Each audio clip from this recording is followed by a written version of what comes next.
I'm Liz Brimble, the Director of Qualifications, Registration and Fitness to Practice here at the EWC. Having a code of professional conduct and practice is very common within regulated professions such as doctors, dentists, nurses, solicitors, accountants. If you are registered with the EWC, the code is a key document for you.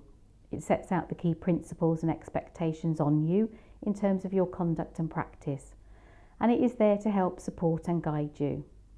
The code has a dual role in that it is important that learners and young people, parents and carers, and the general public know what to expect in terms of standards of conduct from you as a professional as well. The EWC is required to review the Code of Professional Conduct and Practice every 3 years in legislation, and the 2022 review of the 2019 Code has been completed.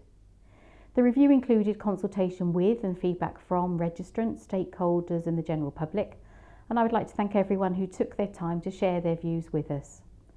The revised code is effective from the 1st of September and can be downloaded from the EWC website, along with a range of good practice guides on topics such as using social media responsibly, professional boundaries with learners, being open and honest as an educational professional.